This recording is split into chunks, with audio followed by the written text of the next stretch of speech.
following case is of a murder which occurred at a gas station. The family of the victim will make a statement at the end. Thank you, Your Honor. I'll go ahead and state the state's position if that's okay with the court. Sure. Okay, Your Honor, this is an incident that occurred on December the 3rd of 2023. Mr. Jordan was arrested on December 22nd of 2023. So this incident stems from a shooting at a gas station on Browns Mill Road. The cab responded to a person shot at that location. They spoke with a witness who stated that an individual who ended up being the defendant was standing at the counter paying for items. That witness stated that an unknown male then entered the location and started fighting with the male at the counter. And then the male at the counter, who was the defendant, pulled out a gun and shot the other man. Video surveillance was obtained. There are multiple angles, and the video is quite clear. You can see the victim arriving at the store about 3:45. About 3:51, the defendant can be seen walking out of the gas station. We don't have video of him arriving, but he places something in his car and then goes back inside. At this point, both the victim and the defendant are at the gas station, but it appears that they are unaware of each other. Inside surveillance shows the defendant purchasing an item at the register. This is after 3:51. The defendant looks to the left and sees the victim walking in. The victim has both hands in his pockets of a jacket. He approaches the defendant and then strikes the defendant with a closed fist, his left hand, and immediately tries to punch him again with his right hand. Both the victim and the defendant then stumble backwards into one of the aisles. The defendant pulls a gun and then begins shooting at the victim. The victim, who is at that point shot in the abdomen and the shoulder, we believe, immediately turns around and starts running the opposite direction out of the store. As he's exiting the store, you can see him pull a gun out of his, it appears his pocket or his jacket. Can't quite tell because his back is to the camera. He runs outside. At the same time, the defendant runs out another door and then rounds the corner of the building and then pulls his firearm and begins shooting at the victim again, who is trying to retreat in the parking lot, having already been shot possibly 2 times. The victim does return fire, but he does not hit anyone or anything. He then runs back to a vehicle that he arrived in and is eventually driven to the hospital where he dies from his injuries. A friend of the victim was interviewed by detectives. He stated that the victim called him after the incident and stated that Neville had shot him. Neville is the defendant's middle name. This witness stated that the victim and the defendant knew each other from childhood. He stated that all of them have a mutual friend or had a mutual friend named Tori who had actually been killed at that same gas station about a month prior to this incident. According to the friend, the defendant and the defendant's brother, after this friend had been killed at the gas station, burglarized the deceased victim's home. The victim in this case was upset about that. And when he saw the defendant at the store, that's what precipitated the fight. The friend was able to positively identify the defendant as Neville from the surveillance still shots. The defendant was arrested, as I stated, on the 22nd. He gave an audio statement pursuant to Miranda. He stated that he went there to get food and a drink. While he was there, he said he looked over to his left and saw the victim coming at him and glaring at him. He said he had both hands in his pockets, excuse me. He stated that he felt like he recognized the victim but couldn't remember from where, so he reached out to shake his hand. He said at that point the victim punched him. This is consistent with the video, but he did state, which is not consistent with the video, that the victim had brass knuckles on his hands. The victim, as I stated, the video is very clear. We've gone through the video in slow motion, frame by frame, and you can clearly see that at no point does the victim have brass knuckles on his hands. The car that he was driven to the hospital in was searched pursuant to a search warrant. No brass knuckles were found in the car. They did, however, find the victim's gun that he used. So this statement by the defendant, which we believe is not true, that he's trying to escalate the victim's behavior to some sort of deadly force, is obviously not a credible statement and not consistent with the video. I think the defendant at this point realized that he had used excessive force and was in trouble and was trying to come up with a story to not get in further trouble, but it's obviously not true. He stated that at that point he defended himself with a firearm and he shot the victim until the victim was no longer a threat. He stated that he has lost the gun as he was running away from the incident. So those are the facts of the case that we believe are correct, Your Honor. The defendant does have a pretty extensive criminal history involving 4 violations of probation, 1 failure to appear, and he also was on first offender probation in Rockdale on a 2017 plea, and he had that first offender revoked in 2018. Just to go through it really quick, he, in terms of felonies, he has a 2017 drug conviction out of DeKalb County, possession of meth, possession of marijuana. He failed to appear on that case and violated probation on that case. And then the aforementioned 2017 Rockdale County case that he received probation on, that was another drug case. He had his first offender revoked and also was, in the course of that, violated probation. He has another felony case out of Rockdale that he pled to at the same time. So at this point, he has 3 felony convictions. He is AMC recidivist. When he was arrested at his house on the 22nd, he had a trafficking amount of ecstasy and a trafficking amount of other illegal drugs, including other felony amounts of drugs that did not rise to the amount of trafficking. There were 2 guns found in the house, ammunition, and multiple magazines. The co-defendant on that case is his girlfriend. He's stating that the drugs are not his. That will be that's the other case on the bond calendar today. So what we have is an individual who lied to the police to try to convince them of a story that was not true. He has 3 prior felony convictions, multiple probation violations, a failure to appear, and a pending felony case that carries, at this point, possibly another mandatory prison sentence. We believe that he's a significant threat of committing a felony pending trial, a significant threat to persons and property in the community because of the drugs, the guns, reacting this way to what was not a deadly threat, obvious excessive force. The victim's family is on the call, and she is highly opposed to bond. If you could hear from her, we would ask that you hear briefly from her. Well, let me backtrack the facts here. Yes, Judge. So the victim strikes the defendant first. Yes, he punched him, not with brass knuckles on his hands. It was just. Well, I'm not talking about brass knuckles or not. He punched him first. Yes. And then there is a struggle on one of the aisles, or fight or struggle on one of the aisles. Yes. When the defendant he doesn't actually make contact with the defendant. It's a grazing blow to the head. The defendant stumbles backwards into an aisle, and the victim pursues him. And at that point, that's when the defendant pulled out the gun and began shooting. It's obvious excessive force, Judge, on the video, which is not under the justification jury charges. It is not. If the jury finds that the defendant acted in excessive force, it would not be something that would be mitigated or reduced to a lesser charge, legally speaking. All right, Mr. Adams. Yeah, yes, sir. I'm chomping at the bit, and I appreciate the state putting their spin on this case. But let me tell the court, I've seen the video as well, and we've had the opportunity to have an investigator go out and speak to employees and clerks who were at the store when the incident occurred. Just to put it in perspective, this was not a fight. This was an attack. My client, Mr. Jordan, well, let me back up. There was an incident at that same gas station where a young man was killed. That young man is a friend of the victims, or the person who's labeled as a victim, Mr. Barclay. Mr. Barclay believed that sometime after his friend was killed, that my client, and believes wrongly, that my client and his brother burglarized that deceased person's house. All right, that was back in July of this year.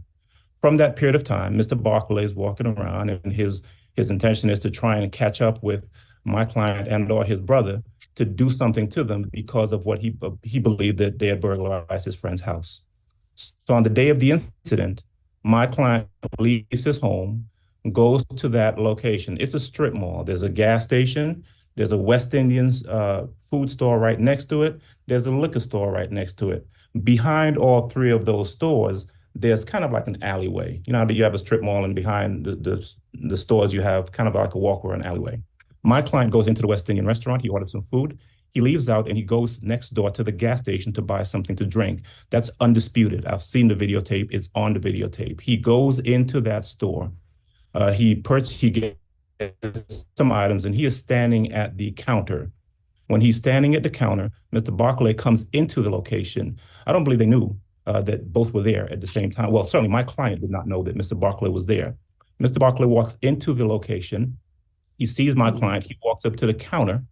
My client reaches out to shake his hand. Mr. Barclay has both of his hands inside of either his pockets or his hoodie. He has a gun on him at that point. He reaches out and essentially sucker punches, and it's not really a punch, and it's not a grazing blow. He hits my client on the side of the head. We believe he hit him with the gun. And that is corroborated by a statement my investigator would later get from one of the clerks at the store. Now, I understand the state wants to say that, well, he just hit him a glancing blow with his hand. But actually what happened is that Mr. Jordan is hit so hard, he has an earring in his ear, that the earring, the pointed part of the earring gets embedded in his skin, and his ear is almost split. And so Mr. Jordan is knocked down. He goes down, and the video shows him stumbling back into one of the things on the aisle. The alleged victim continues to come towards him. You can see that at that point. And then Mr. Jordan pulls out a gun and shoots at him. Now, Mr. Jordan thinks that he was hit with brass knuckles. He doesn't know. He thought he was hit with brass knuckles, and that's what he would later tell the detectives. Mr. Barclay then turns after he's shot and runs out the front door of the gas station. If you look at the video from outside, you see him running out, and he doesn't pull out a gun after he runs out. You see him running out with a gun in his hand, which is consistent with him having used that gun to hit Mr. Jordan on the inside. He runs out with the gun, runs over to one part of the parking lot, then runs back to a car. Meantime, on the inside, Mr. Jordan, having just been struck and having just shot to defend himself, starts to run out of the store. But as he goes towards the same door that Mr. Barclay runs out, he realizes Mr. Barclay is out there. So he runs out another door. There's a side door where you can exit out of the gas station. He runs out of that door, which puts him behind in that alleyway I talked about earlier, behind all of the stores. Mr. Barclay comes around the corner of that gas station, and he is shooting down the alleyway at Mr. Jordan. Mr. Jordan's shooting back. Mr. Jordan's running away. He actually ends up running into the banging on the door of the liquor store that's along that same alleyway, and goes inside there and asks them to let him hide because someone's trying to shoot him. Mr. Jordan subsequently, now he arrived at the location in a car with a friend. He ultimately comes out after a while, gets in a car with his friend, and drives away. Mr. Barclay, as I understand, is deceased later from his injuries. It is clear, and you know what? We'll determine this at trial. That's an issue for trial. That Mr. Jordan was at no time the aggressor. At no time was he the aggressor. He was the one who was attacked. It wasn't a struggle. It wasn't a fight. It was an attack. And then, words matter. And so that's what the video shows. But we'll try the case at some point if they indict it. And so Mr. Jordan is subsequently arrested. A warrant is taken out, and this occurred on December the 3rd. He is arrested, I believe, on December the 22nd. At the date of his arrest, he is arrested not at his home, as the state indicated. That is not his house. He is arrested at a location in DeKalb County, I believe in Lithonia, where his girlfriend resides, where there are 3 or 4 other individuals in the home at the time that he is arrested. There are drugs and guns found in the location, none of which can be tied to Mr. Jordan. However, because they're arresting him for the murder charge, they go ahead and they arrest him and charge him with everything in the house anyway. There's nothing indicating that any drugs or any guns were found on him. They're found in the house. He is arrested and charged, and the girlfriend, who has custody and control of the location, is also arrested and charged as well. That's where we are right now. Now, Mr. Jordan has a drug conviction from out of DeKalb, where he got 3 years probation, and he had a drug case in Rockdale County at the same time. He got arrested on the Rockdale County case, and so failed to appear for a court appearance in DeKalb County. He got drug court because he has a drug problem that he did not successfully complete. We're talking back in 2017 or 18. He was ultimately kicked out of the drug court and sent to prison. And he has another, I see it as another drug case in Rockdale County. So I show him having a total of 3 drug cases back around 2017, 16 by my count. He's been out since then. He is gainfully employed. Mr. Jordan is 26 years of age. He was born in Atlanta. He went to Heritage High School to the 11th grade. He's been out of school. He's been working. He has family. His mother, Stephanie Jordan, and his dad, Prince Jordan Sr., should be on the call. And if he's released on bond, he will be living with them. He works. His family has a business, a delivery and distribution business, and he's worked with them for a number of years. He also works as a bar back at Lakewood Amphitheater. He has 3 children. He has a 7-year-old, a 5-year-old, and a 1-year-old. As I've indicated, he has strong ties to the community. He has family here. There's nothing to indicate he would not appear for court. When he was arrested on the 22nd, he didn't fight with the police. He didn't run from the police. He was taken into custody. He's been in custody since that period of time. I understand these are serious cases, and I guess we'll talk about Madam Prosecutor will talk about the position 11 in a second. But the question is whether or not he will reappear for court.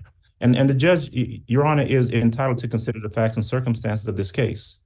It is a self-defense case. It is not a case where he just goes into a gas station and starts shooting. He was attacked, he defended himself, and those are the issues that a jury will at some point hear if they decide to indict the case. But for right now, I would argue to the court that he is absolutely entitled to a bond with whatever conditions you believe appropriate for him to reappear in court. I would suggest a bond anywhere in the area, and I'm putting this in the aggregate because when he was arrested, all of the warrants were served at the same time, the murder and the trafficking charges. I don't know why it's been separated into 2 D numbers, but I'm asking for, however it's divided up, an aggregate bond in the amount of $50,000. I think that is absolutely appropriate for this case, and I'd ask the court to set that bond with whatever conditions you believe appropriate. I'll hear from the victim's family. All right, Ms. Barcola, Brenda, are you on the Zoom call? Yes, I am. Okay, could you tell Judge Crawford, ma'am, your position on bond for the defendant in this case? Good morning. Go ahead. Sorry. Good morning, Your Honor. Good morning. We, the Barclay family, we respect the judicial process, and we respect that the decision to grant a bond or to deny a bond is solely at your discretion. Your Honor, our family faced the darkest days of our life when we learned that Desmond had been shot at a gas station, and learned from hospital staff, medical staff, that Desmond had been shot a total of 6 times and died from those wounds. We believe, Your Honor, that first of all, I want to say that Desmond was an over-the-road truck driver. We had lunch with Desmond the Sunday prior.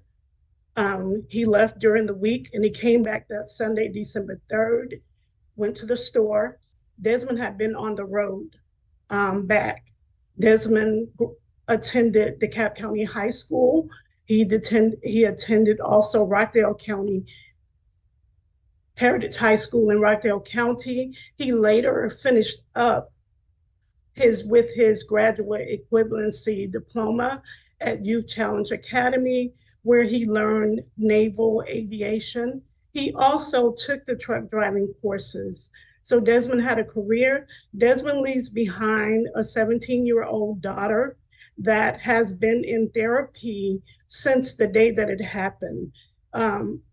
His mother, his father, we're both in severe grief counseling.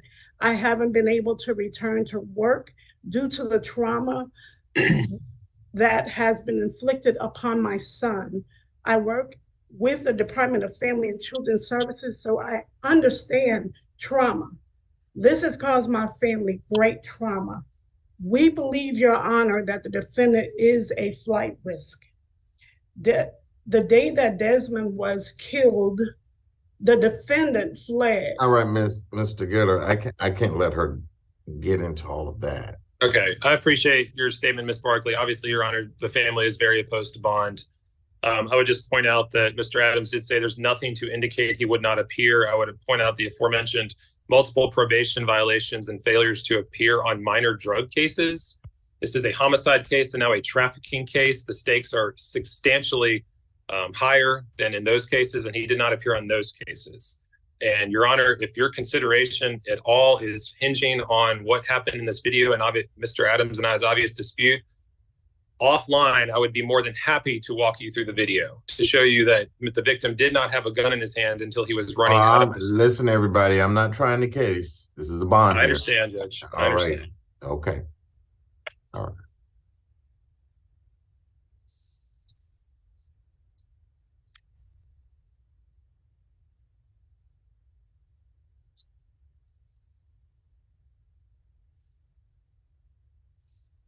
All right, and is the state's position no bond on the trafficking case as well? I'm tangentially familiar with that case, just what I told you. Ms. Lutzenheiser has more information. That's Okay. correct, Your Honor. And I can briefly go into the facts as they relate to Ayala. I won't go back into the criminal history, as I know Mr. Geller already addressed that. Sure. This case arose from when police were serving the outstanding murder warrant at the defendant's household. A search warrant was secured for the location, and they located multiple guns, scales, and drug paraphernalia. In the master bedroom, they located 81 grams of psilocybin, 90 grams of marijuana, 145 grams of ecstasy, and 63.5 grams of Xanax. We'd be asking for no bond in this case. He poses a significant likelihood to reoffend. With this amount of drugs found in his household and weapons, he poses a danger to the community, and mentioning previous FTAs, a likelihood to not appear in court. Oh, well, does he live there? I'm not sure. I know that he was there, residing there. I don't know if that's his permanent residence. This case does have co-defendants. Judge, and this is the problem with playing fast and loose with the facts, saying to the court, trying to represent that he was arrested, in the state's words, at his household. He does not live there. The state has the ability to pull the property records or the lease. It's an apartment. They can pull it. They know very well. The police know that that's not his residence. If you look at, if you simply look at, for example, his booking, what does the driver's license say? Where do they know that he lives? It's not here. So, just to throw out, and there were other people at the location, another person who has custody and control of that location, just throw out, oh, this is his residence, so all the drugs and guns belong to him, and he's a flight risk, he's a danger to the community. I'm asking the court to set a bond on this case as well, Your Honor. All right.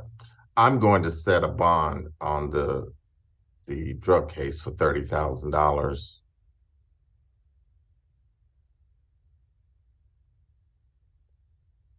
I'm going to set a bond on the murder case at $250,000.